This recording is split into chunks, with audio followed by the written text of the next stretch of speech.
ವೀಕ್ಷಕರೇ ನಮಸ್ತೆ. ಇದು ನ್ಯೂಸ್ 18 ಡಿಜಿಟಲ್. ನಾನು ನಿಮ್ಮ AT ವೆಂಕಟೇಶ್ ಪ್ರಭು.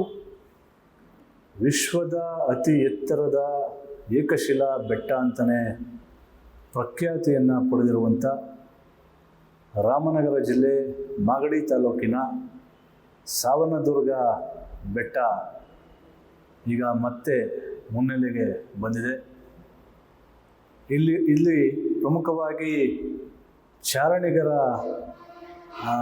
ಒಂದು ತವರು, ಚಾರಣಿಗರ ಬೆಟ್ಟ, ಚಾರಣಿಗರ ನೆಚ್ಚಿನ ಸ್ಥಳ ಅಂತೇಳಿ ಸಾವನದುರ್ಗ ಬೆಟ್ಟ ಯಾವಾಗಲೂ ಕೂಡ ಪ್ರಸಿದ್ಧಿಯಾಗಿತ್ತು. ಆದರೆ ಕಳೆದ 4-5 ತಿಂಗಳ ಹಿಂದೆ ಇಲ್ಲಿ ಟ್ರೆಕ್ಕಿಂಗನ್ನು ಅರಣ್ಯ ಇಲಾಖೆ ನಿಷೇಧ ಮಾಡಿತ್ತು. ಅಂದರೆ ಎಕೋ ಟೂರಿಸಂ ಅಡಿಯಲ್ಲಿ ಅರಣ್ಯ ಇಲಾಖೆ ಮತ್ತು ಪ್ರವಾಸೋದ್ಯಮ ಇಲಾಖೆ ಜಂಟಿಯಾಗಿ ಇಲ್ಲಿ ಟ್ರೆಕ್ಕಿಂಗನ್ನು ಪ್ರಾರಂಭ ಮಾಡಿದರು. ಆದರೆ ಕೆಲವೊಂದಷ್ಟು ತಾಂತ್ರಿಕ ದೋಷದ ಕಾರಣ ಅದನ್ನು ನಿರ್ವಹಣೆ ಮಾಡದೇ ಇರುವಂಥ ಸ್ಥಿತಿಗೆ ಬಂದಂಥ ಹಿನ್ನೆಲೆ ಸಾವನದುರ್ಗ ಬೆಟ್ಟದಲ್ಲಿ ಟ್ರೆಕ್ಕಿಂಗನ್ನು ಸ್ಥಗಿತ ಮಾಡಲಾಗಿತ್ತು. ಈಗ ಮತ್ತೆ ಸಾವನದುರ್ಗ ಬೆಟ್ಟದಲ್ಲಿ ಚಾರಣಿಗರಿಗೆ ಅವಕಾಶವನ್ನು ಅರಣ್ಯ ಇಲಾಖೆ ಕಲ್ಪಿಸಿಕೊಟ್ಟಿದೆ. ಇದು ಬಹಳ ಸಂತಸದ ವಿಚಾರ. ಪ್ರಮುಖವಾಗಿ ರಾಜ್ಯ, ಅಂತಾರಾಜ್ಯ, ಅಂತರ್ಜಿಲ್ಲೆ ಎಲ್ಲವೂ ಕೂಡ ಒಳಗೊಂಡಂತೆ ವಿದೇಶಿಗರು ಕೂಡ ಸಾವನದುರ್ಗ ಬೆಟ್ಟಕ್ಕೆ ಬಂದು ಚಾರಣವನ್ನು ಮಾಡ್ತಕ್ಕಂಥ ದಿನಗಳು ಕೂಡ ಬಹಳ ನೋಡಿದ್ದೇವೆ. ಜೊತೆಗೆ ಇದು ಒಂದು ದೊಡ್ಡ ಮಟ್ಟದ ಇತಿಹಾಸ ಕೂಡ ಇರುವಂಥದ್ದು. ರಾಮನಗರ ಜಿಲ್ಲಾ ಅರಣ್ಯ ಇಲಾಖೆ ಈಗ ಪ್ರತ್ಯೇಕವಾಗಿ ಒಂದು ವೆಬ್ಸೈಟ್ ಕೂಡ ತೆರೆದಿದೆ.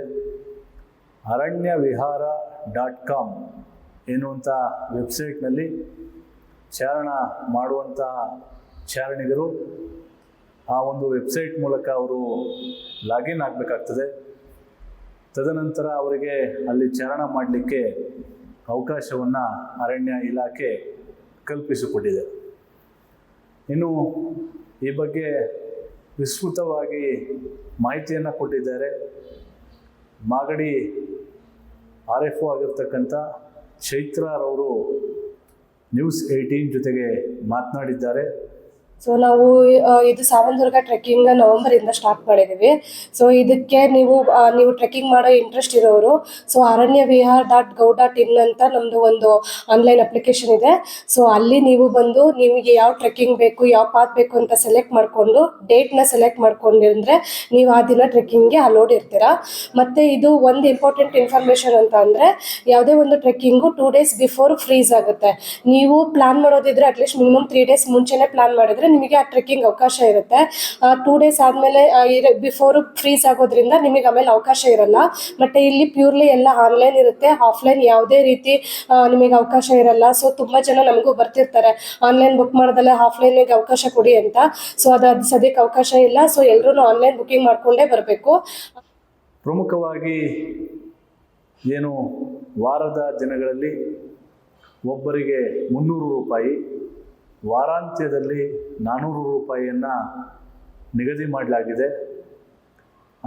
ಅದರಲ್ಲೂ ಕೂಡ ಏನು 18 ವರ್ಷದ ಒಳಗೆ ಇರ್ತಕ್ಕಂಥ ಯುವಕರು ಯುವತಿಯರಿಗೆ 150 ರೂಪಾಯಿಯನ್ನು ನಿಗದಿ ಮಾಡಲಾಗಿದೆ. ಅವರಿಗೆ 50% ಡಿಸ್ಕೌಂಟ್ ಕೂಡ ಸಿಗ್ತಾ ಇರುವಂಥದ್ದು.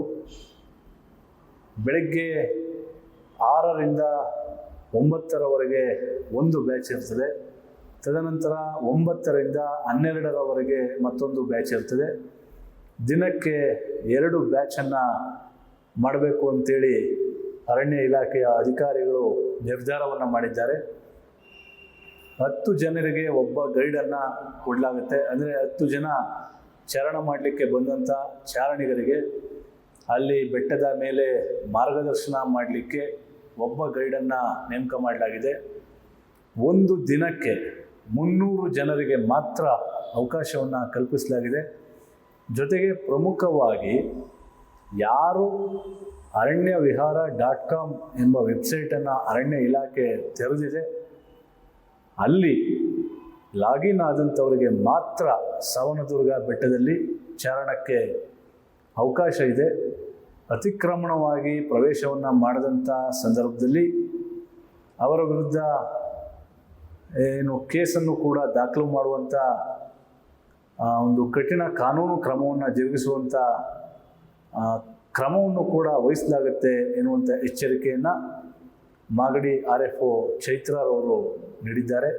ಸೊ ಈ ವಿಚಾರವಾಗಿ ನಾವು ಆ ವ್ಯಕ್ತಿಗಳಿಗೆ FIR ಹಾಕ್ತಿವಿ, ಮತ್ತೆ ಫೈನು ಹಾಕ್ತಿದೀವಿ. ಸೊ ಯಾರ್ಯಾರಿಗೆ ಏನೇನು ಕೇಸ್ ಮಾಡ್ಬೋದು ಅದನ್ನ ಮಾಡ್ತಾ ಇದೀವಿ. ಸೊ ಅದರಿಂದ ಎಲ್ರಿಗೂ ಒಂದು ಏನ್ರಿ ಹೇಳ್ತಾರೆ ನಾವು ಬಿಡ್ತೀವಿ, ನಾವು ಬಿಡಿಸ್ತೀವಿ, ಹಂಗೆ ಅಂತಲ್ಲ, ಆ ಥರದ್ದು ಯಾವುದೂ ಇಲ್ಲ. ಸೊ ಎಲ್ಲರೂ ಆನ್ಲೈನ್ ಬುಕ್ಕಿಂಗ್ ಮಾಡಬೇಕು. ಆನ್ಲೈನ್ ಬುಕ್ಕಿಂಗ್ ಮಾಡೋದಲ್ಲೇ ನೀವು ಬೇರೆ ರೀತಿಯಲ್ಲಿ ಎಂಟ್ರಿ ಕೊಟ್ಟರೆ ನಿಮ್ಮ ಮೇಲೆ ಕೇಸ್ ಆಗೋ ಚಾನ್ಸಸ್ ಇರುತ್ತೆ. ಇದು ಬಹಳ ವಿಶೇಷವಾದಂಥ ಒಂದು ಬೆಟ್ಟ. ಯಾಕಂದರೆ ಏಷ್ಯಾ ಖಂಡದಲ್ಲೇ ವಿಶ್ವದ ಅತಿ ಎತ್ತರದ ಏಕಶಿಲಾ ಬೆಟ್ಟ, ಅಂದರೆ ಒಂದೇ ಬೆಟ್ಟ ಅತಿ ಎತ್ತರವಾಗಿರ್ತಕ್ಕಂಥ ಒಂದು ಬೆಟ್ಟ, ಅದು ಸಾವನದುರ್ಗ ಬೆಟ್ಟ. ಹಾಗಾಗಿ ಇದು ಚಾರಣಿಗರ ಹಾಟ್ ಸ್ಪಾಟ್ ಆಗಿದೆ, ನೆಚ್ಚಿನ ಸ್ಥಳ ಆಗಿದೆ, ಬಹಳ ಬೇಡಿಕೆ ಇರತಕ್ಕಂಥ ಸ್ಥಳ ಆಗಿದೆ. ಹಾಗಾಗಿ ಅರಣ್ಯ ಇಲಾಖೆ ಒಂದು ಯೋಜನೆಯನ್ನು ಮತ್ತೆ ಪ್ರಾರಂಭ ಮಾಡಿರುವಂಥ ಹಿನ್ನೆಲೆ ಸರ್ಕಾರಕ್ಕೂ ಕೂಡ ವರಮಾನ ಬರ್ತದೆ. ಇದರಿಂದಾಗಿ ಅರಣ್ಯ ಇಲಾಖೆಯ ಸಿಬ್ಬಂದಿಗಳಿಗೂ ಕೂಡ ಕೆಲಸ ಸಿಕ್ತಂಗೆ ಆಗ್ತದೆ ಎನ್ನುವಂಥ ಮಾತುಗಳು ಕೂಡ ಕೇಳಿಬರ್ತಾ ಇದೆ.